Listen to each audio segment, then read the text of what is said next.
the Inspector General of Police leaving Wednesday, 6th of May, 2026. My capacity as the chairman of the Independent National Electoral Commission, I wish to commence this visit by formally congratulating the Inspector General of Police for leadership at this crucial period. Highly appreciated. And we are confident that your vast experience listening to very rich background. Therefore, your vast experience and dedication will greatly enhance our collective efforts towards ensuring a safe and secure electoral process. As we prepare for 2027 general election, which is the main reason why we are here this morning, because Nigerian police is at the head of electoral security. So as we prepare for the election, which I am sure you're already aware is scheduled for the 16th of January 2027 for the presidential election, as well as 6th of February 2027 for the governorship and houses of assembly elections all over Nigeria. I'd like to formally inform you of our ongoing preparations and seek your valuable support in ensuring a peaceful, transparent, and credible elections.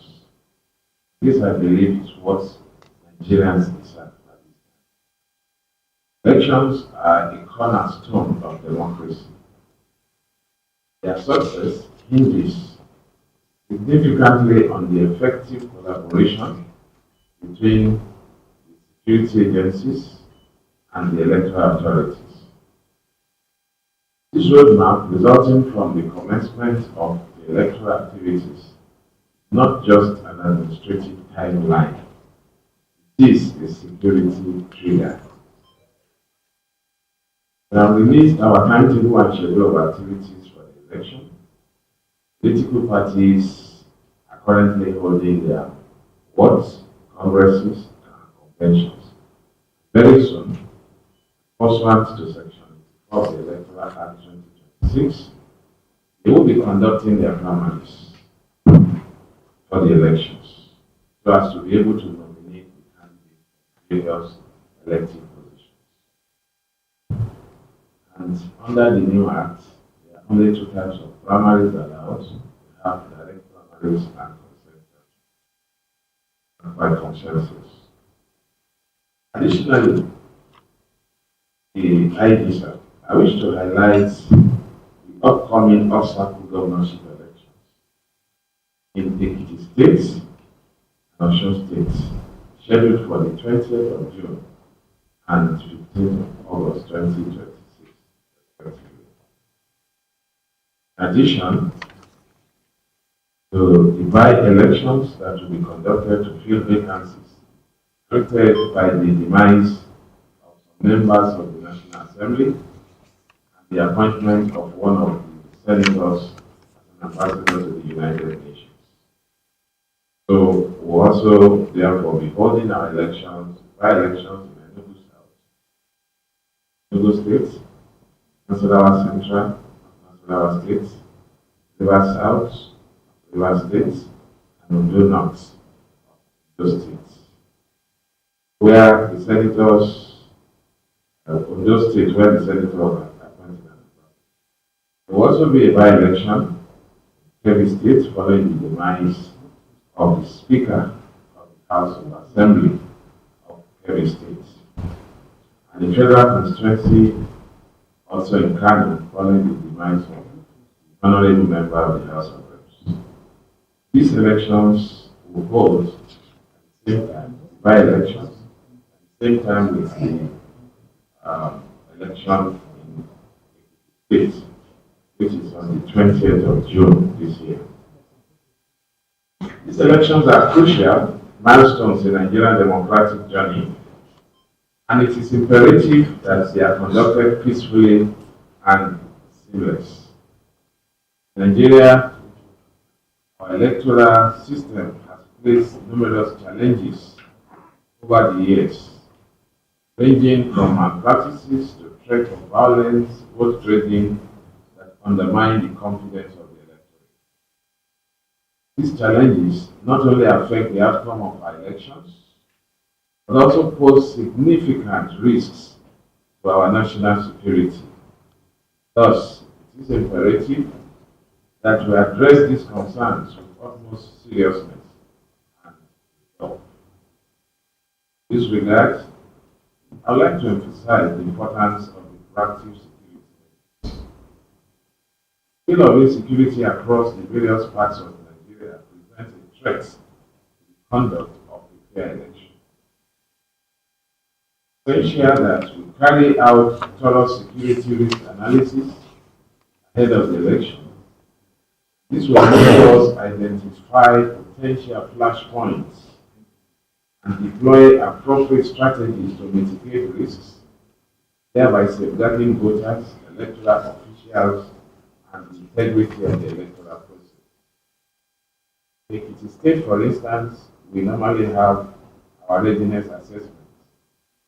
And the process, we have three major zones. We have the green zone, we have the amber zone, and then we have the red zone. We already entering the red zone. So that is very, very crucial. We recognize the vital role of the Nigerian police, the role that we play in maintaining law and order as the lead security agencies on elections in Nigeria. And we pledge our full cooperation in coordinating efforts to address security challenges. Our collective commitment to intelligence, sharing, strategic planning, and community engagement will be instrumental in creating an conducive environment to credible elections and ensuring the protection of our infrastructure, our personnel, and the citizens of Nigeria before, during, and after the elections. Our journey towards democratic consolidation must move from the notion that election and security are parallel tracks. They are, in fact, two sides of the same coins of national stability. While the Constitution of the Federal Republic of Nigeria 1999 amended, the Electoral Act 2026 and the INEC regulation provide the legal framework for our democracy. It is the security architecture that provides the enabling environment for those laws to breathe. Without a secure environment, the sovereign will of the people is just threatened, not just threatened, but silenced. I often say that security is both the first mile and the last mile of election. Our success depends on Interagency Consultative Committee on Election Security (ICES), which I have the privilege to chair and co-chair by the National Security Advisory, of which the Inspector General is a member and also a key member in that ICES. So very soon we'll be calling for the ICES meeting. We'll be glad to have the Inspector General of Police present personally at the meeting. So therefore, moving from reactive policing to proactive intelligence resolution, that is one of the focus of ICES. ICES is the heartbeat of our operational safety, whether it is in the forthcoming election or in our schools and others. Our success depends on the Nigerian police. Lead agency ensuring total synergy among all the ICES members. We must ensure our personnel, materials, and voters are shielded by a identify multi-agency umbrella. Conclusion, I reaffirm commitment to working closely with the Nigerian Police Force, other security agents. Together we can ensure that the 2027 election are conducted peacefully, reflecting the true will of the Nigerian people. I want to say that your emergence as the ID of this time is very important, critical, because of the present situation in the country. I'm quite aware of the security issues across the country, some of them just because of the elections, the general elections. But we have noted some of the pragmatic measures that we have deployed. Very confident that the election will be seamless and peaceful. I also want to draw attention to several IDP camps scattered all over Nigeria. Let me say that it is their right to also vote, and they must not be disenfranchised. So, as the electoral body, we are doing everything to ensure that all those in IDP camps are given the conducive environment to exercise their franchise. Also, the people with disabilities. Therefore, we commend all these people, categories of persons in IDP camps, as well as persons with disabilities, IG for special attention and care. Thank you for your time. Is largely dependent on public trust in the process of the election. Professionalism of the electoral management, neutrality of security agencies, and responsible conduct of political actors. I reaffirm the Nigerian Police Force as the lead agency in electoral security. We fully understand the enormous responsibility placed on us. And as the lead agency in managing electoral matters, the Nigerian Police is ever ready to take up the responsibility once again, like they have always done. So I give you the commitment of members of the Nigerian Police Force to be free, fair, and ensure a credible election. I assure you that under the present leadership of the Nigerian Police Force, we will remain professional, impartial, firm, and guided strictly by the Constitution of the Federal Republic of Nigeria, the Electoral Act, and all extant laws. The force have no interest other than ensuring peace, credible and violence-free electoral process.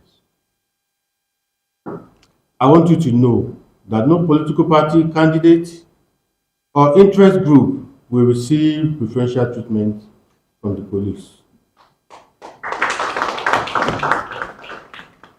Any officer found engaging in partisan conduct or unethical practice will face disciplinary and legal consequences, I assure you. But at the same time, we want to implore you to, as a matter of urgency, do quick release and wide dissemination of the electoral timetable, schedules, and all activities of the INEC. The public should be aware quickly. They are eager, waiting. Timely publication will ensure better plans by everybody involved in the election. It will include intelligence mapping, logistic coordination, personal training, interagency collaboration, and identification of high-risk flight points. That means by the time come up with a schedule. All this will be put in place quickly. We'll be able to plan, we'll be able to commence our training. Although we have started at least skeletal training of members of the Nigerian Police Force. At the same time, I want to advocate for strengthening interagency collaboration. Yes, the Nigerian Police Force is the lead agency in management of the election, but we know we cannot do it alone. We cannot do it alone. We are ready, ever ready to collaborate with all the other agencies, sister agencies. We are going to collaborate with them. We are going to train together with them. We are going to share responsibilities with them. I recommend periodic strategic coordination meetings at the national level, state level, and local government level for all of us. I want to stress the need for real-time intelligence sharing. We need to get closer now. Joint operational planning, harmonized communication strategies, and coordinated crisis response mechanisms.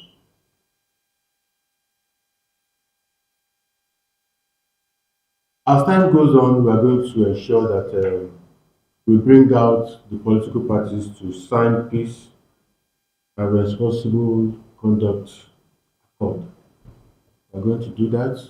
We are going to talk to them. We are going to have, if possible, seminars where we attend together. But most importantly, we will ensure that we all agree to maintain peace and order during the preparation to the election and the election proper and even after the elections. I'm going to talk about elections, the security threat assessment and flashpoints. We have commenced strategic threat assessment and intelligence mapping across the nation already. Uh, Emerging concerns that we have include violence, political violence, cult-related activities. We have seen proliferation of arms, misinformation and fake news have started flying around, cyber manipulation, and then maybe we have started noticing intimidation and attacks on electoral infrastructures. I want to assure you that intelligence-led deployment and preventive policing strategies will be adopted to neutralize all these trends before they materialize.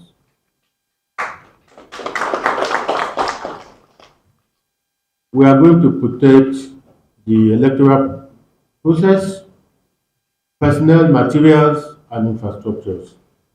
We reassure you of adequate security management for INEC officials, resident electoral commissioners, electoral officers and ad hoc staffs, movement of sensitive and non-sensitive materials, all the collation centers, ICT infrastructures, and data facilities.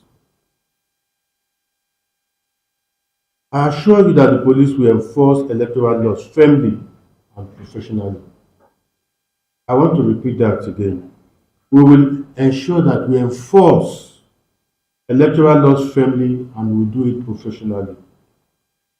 I want to emphasize that individuals involved in ballot snatching, vote buying, voters intimidation, destruction of electoral materials, violent destruction of polls, or attack on electoral officials will be arrested and prosecuted in accordance with the law.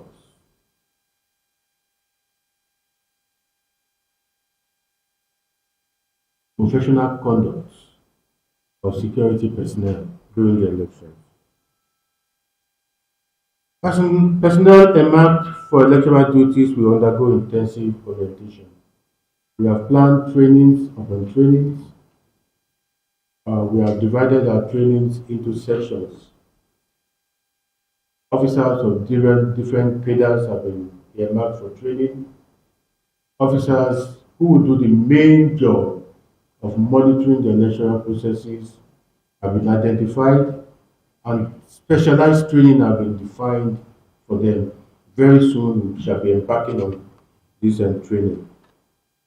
They will undergo intensive orientation on election security management, human rights compliance, rules of engagement, crowd management, and ethical standards. Public confidence and citizen participation. Nigerians must continue to have confidence in democratic institutions and security agencies. And how do we make them do that? Is to ensure that we do the proper thing. We make them trust us.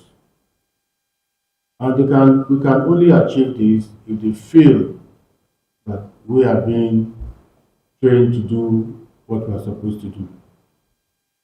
And that is when we start to gain the trust of the public. And it is very, very important in electoral matters. You mentioned the issue of people in the IDP camp. We have noted that they are in our plans. People with disability have been taken into cognizance, and special plans have been put in place for them.